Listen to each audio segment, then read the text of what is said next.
নমস্কাৰ এভৰিৱান মাত্ৰ 1 মিনিটত ভোটাৰ লিষ্ট কেনেকৈ ডাউনলোড কৰিব পাৰি চাওক ভোটাৰ লিষ্ট বিভিন্ন মাধ্যমেৰে ডাউনলোড কৰিব পাৰি কোনবা এপৰ জৰিয়তে ডাউনলোড কৰিব পাৰি এপ বুলি ক'লে ECI নেট এই এপটো প্লে ষ্টৰত পাব এই এপৰ জৰিয়তে ডাউনলোড কৰিব পাৰিব নতুবা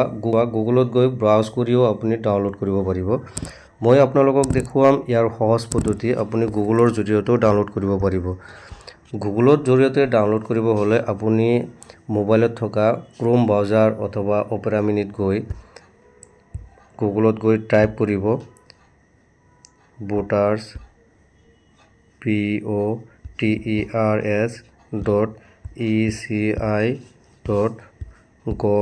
voters.eci.gov.in এনেকৈ লিখিব লিখি প্ৰথমতে এনেকৈ টাইপ কৰি ল'ব টাইপ কৰি লৈ আপোনাৰ কিবোৰ্ডত থকা এন্টাৰ বা ওকে লাইনটোত ক্লিক কৰি ওকে কৰি ল'ব ওকে কৰাৰ পিছত পুনৰ এনেকুৱা এটা ইন্টাৰফেস দেখা পাব ইয়াত এই পেজটোত বহুত কেইটা অপচন দেখা পাব তাৰে ভিতৰত ডাউনলোড ইলেক্টৰেল রোল এই লাইনটোত আপুনি এই লাইন অথবা এই অপচনটোত আপুনি ক্লিক কৰি ল'ব ক্লিক কৰাৰ পিছত পুনৰ এনেকুৱা এটা ইন্টাৰফেস ওপেন হ'ব ইয়াত আপুনি স্টেট সিলেক্ট কৰি ল'ব স্টেট সিলেক্ট কৰাৰ লগে লগে স্টেট সিলেক্ট কৰাৰ পিছত আপুনি কোনটো বছৰৰ ভোটাৰ লিষ্ট ডাউনলোড কৰিব বিচাৰিছে সেই বছৰটো সিলেক্ট কৰি ল'ব লাগিব বছৰটো সিলেক্ট কৰিব ইয়াতে চাওক 24 25 26 ইয়াৰ যিকোনো এটা সিলেক্ট কৰিব আপোনাৰ যোনটো দৰকাৰ হয় প্ৰয়োজন অনুপাতে আপুনি সিলেক্ট কৰিব ইয়াৰ পিছত পুনৰ আৰু এটা লাইন বা অপচন দেখা পাব এই লাইনটোত ক্লিক কৰিব চাওক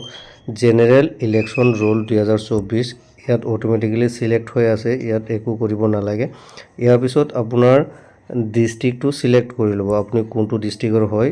আপোনাৰ ডিস্ট্ৰিক্টটো সিলেক্ট কৰি ল'ব মই এক্সাম্পল হিচাপে ধেমাজি সিলেক্ট কৰিছো ইয়াৰ পিছত এসেম্বলি কনস্টিটুৱেন্সি এসেম্বলি কোনটো এসেম্বলি হয় আপোনাৰ এই এসেম্বলিটো সিলেক্ট কৰি ল'ব যেহেতু মই ধেমাজি দিছো ধেমাজিৰে এটা মই ধেমাজি কনস্টিটুৱেন্সিটো সিলেক্ট কৰি লৈছো সিলেক্ট কৰাৰ পিছত ইয়াতে চাওক সিলেক্ট কৰাৰ পিছত একো কৰিব নালাগে ইয়াতে জাস্ট আপুনি চাওক ক্যাপচা আছে ক্যাপচা বক্স এটা দেখা পাব এই বক্সটোত আপুনি ক্যাপচাখিনি টাইপ কৰিব ইয়াত দেখুৱা ধৰণে যোনটো নেকি ডিসপ্লেত আপুনি দেখা পাব সেই ডিসপ্লে থকা ক্যাপচাটো আপুনি টাইপ কৰি ল'ব এই ক্যাপচাটো এনেকৈ টাইপ কৰিব টাইপ কৰাৰ পিছত চাওক ইয়াত তলত ইয়াৰে কনস্টিটুৱেন্সি ধেমাজি সিলেক্ট কৰাৰ লগে লগে ধেমাজিৰ গোটেই কেইটা পিএছৰ এনেকে পিএছ কেইটা শো কৰিছে এই পিএছৰ ভিতৰত আপুনি আপোনাৰ পিএছটো বিচাৰি ল'ব লাগিব আপোনাৰ পিএছৰ নামটো কি প্ৰথমতে আপুনি জানিব লাগিব পিএছ নেমটো ইয়াতে চাৰ্জ বক্সত গৈ আপুনি চাৰ্জ কৰি ল'ব পাৰে নতুবা যদি আপুনি ডিসপ্লেত দেখা পায় আপুনি ডিসপ্লেত জাস্ট টিক মাৰ্ক কৰি এই বক্সটো টিক মাৰ্ক কৰি ল'ব পাৰিব টিক মাৰ্ক কৰি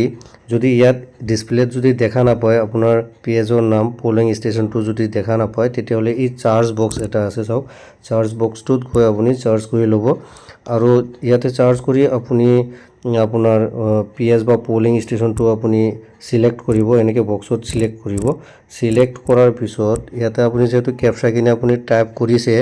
ক্যাপচা টাইপ কৰাৰ পিছত চাওক ডাউনলোড পিডিএফ এই ডাউনলোড পিডিএফ লাইনটোত ক্লিক কৰাৰ লগে লগে অটোমেটিক্যালি ডাউনলোড হৈ যাব মই যেটো ইয়াতে এটা সিলেক্ট কৰিছো এক্সাম্পল হিচাপে আৰু ক্যাপচা কিনো টাইপ কৰিছো ইয়াতে ডাউনলোড এন্ড সিলেক্ট পিডিএফ এই লাইনটোত মই ক্লিক কৰিম লগে লগে চাব ডাউনলোড হৈ যাব মই ক্লিক কৰিলো কৰাৰ লগে লগে চাওক ইনভ্যালিড ক্যাপচা মানে ক্যাপচাটো ঠিক হোৱা নাই ভুল হৈছে তো ক্যাপচাটো কি কৰিব লাগিব যেটো মই ভুলকে টাইপ কৰিছো সেইকাৰণে ডাউনলোড হোৱা নাই তো পুনৰ আপুনি কি কৰিব আপোনাৰ এনেকুৱা হ'ব পাৰে আপুনি পুনৰ টাইপ কৰি ল'ব ভুল হয় বা এৰৰ দেখায় তেতিয়ালে পুনৰ ক্যাপচাটো শুদ্ধকৈ টাইপ কৰিব টাইপ কৰাৰ পিছত পুনৰ ডাউনলোড সিলেক্টেড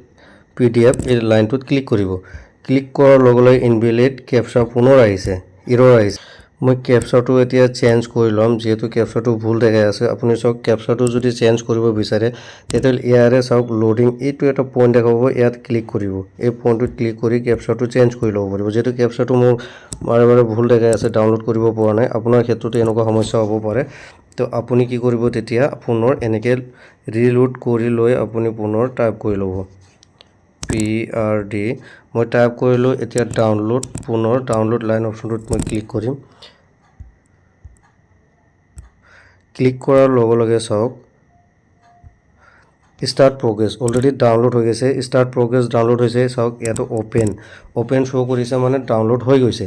তেনেকৈ আপুনিও আপোনাৰ পলিং ষ্টেচন বা আপোনাৰ গাঁৱৰ ভোটাৰ লিষ্টটো আপুনি যোনটো বছৰৰ বিচাৰে সেইমতে আপুনি ডাউনলোড কৰি ল'ব পাৰিব। এতিয়া মই ভোটাৰ লিষ্টটো ডাউনলোড হৈ গৈছে যিহেতু কেনেকৈ অ'পেন কৰিম চাওক। যদি এনেকৈ আপোনাৰ মোবাইলতো ডাউনলোড হ'ব, হোৱাৰ পিছত আপুনি ফাইলটো ক'ত পাব চাওক। ওপৰৰ টপ কৰ্নাৰৰ ওপৰত চাব তিনিটা ডট দেখা পাব। এই তিনিটা ডট থকা ডটত আপুনি ক্লিক কৰিব। ক্লিক কৰাৰ লগে লগে ওপৰৰ ফালে টানিব আৰু চাব ডাউনলোডছ বুলি এটা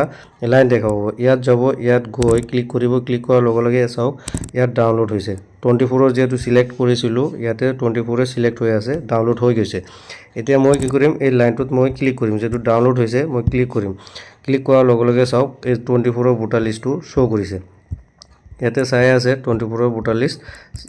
এনেকৈ ডাউনলোড হৈ গৈছে। তো আপুনিও কি কৰিব, এনেকৈ আপুনি আপোনাৰ PS বা আপোনাৰ গাঁৱৰ ভোটাৰ লিষ্টটো আপুনি যোনটো বছৰৰ বিচাৰে সেইমতে আপুনি ডাউনলোড কৰি ল'ব পাৰিব। ফ্ৰেণ্ডছ, এই ভিডিঅ'টোৰ পৰা যদি আপোনাৰ কিবা উপকৃত বা সহায়ক হয় বুলি ভাবিছে, তেতিয়াহ'লে ভিডিঅ'টি লাইক, কমেণ্টছ আৰু শ্বেয়াৰ কৰিবলৈ নাপাহৰিব। আগলৈ এনেধৰণৰ টেকনিকেল ভিডিঅ'ৰ আপডেটবিলাক দি থাকিম। চেনেলটি ভাল লাগিলে লাইক, কমেণ্টছ আৰু শ্বেয়াৰ কৰিবলৈ নাপাহৰিব। ধন্যবাদ।